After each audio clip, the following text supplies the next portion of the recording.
Flight 5J900 bound for Manila.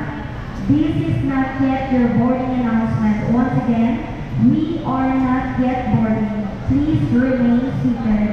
To facilitate an organized boarding process, we have... So what is up to you mga manong? And it's me again, your Kamanong Wang Tongs. And for today's video, pag-usapan na naman natin yung mga matitigas ang ulo na pasahero ng mga bangka dito sa Boracay. And of course, this is our finale vlog. So, dito ko natatapusin to. And as you can see, nasa airport na tayo. Pauwi na tayo ng Manila. Na-imbierna pa talaga ako. Ay nako, mano. Pero bago ang lahat ng yan, bumili muna tayo ng makakain natin. Tingnan natin, nandito ako ngayon sa second floor sa airport para mas tahimik. Kita nyo naman. Walang katao-tao. So bibili muna ako ng pagkain ko. Meron ditong coffee.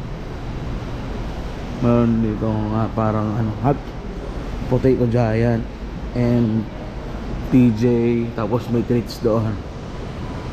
So dito order tayo na ano yung available ko ya? Giant tsaka super giant. Sige, yung super giant, ilang flavors available? Pwede doon? Isa lang po eh. Isa lang. Ano yung flavor ito?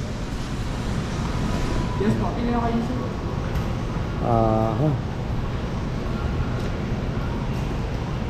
No, spicy barbecue.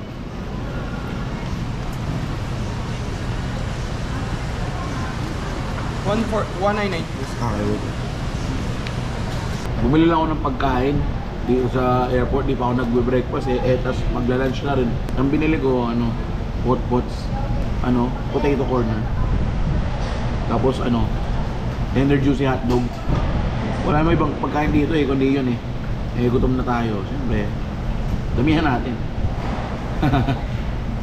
Wait lang guys kunin ko lang.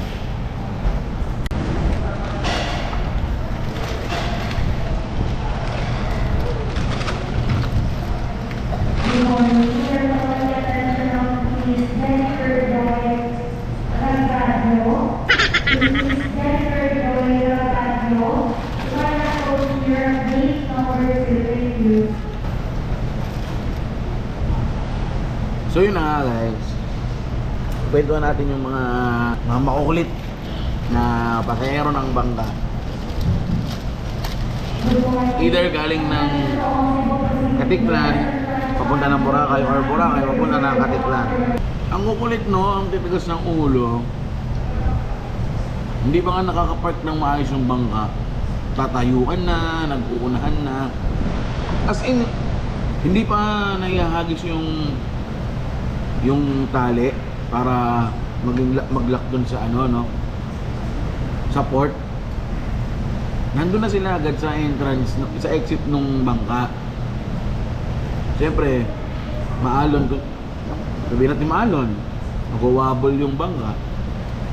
Paano pag ganun nung bangka, natumba ka, natisod ka or what, tapos natamaan mo yung matanda, yung bata, nadaganan mo, kawawa naman yun na madadamay pa sa kalikutan mo. Ang likot-likot mo kasi, diba? Guys, hindi lang tayo yung pasahero ng bangka na yun, madalas puno yun.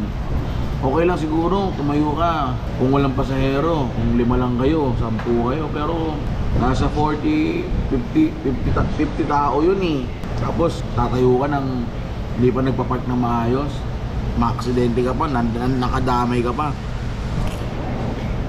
Be considerate guys, hindi lang tayo ang tao doon. Na-imbierna pa ako, pauwi na lang nga. Ganda ng panahon ngayon, mainit. Mainit ang ulo ko.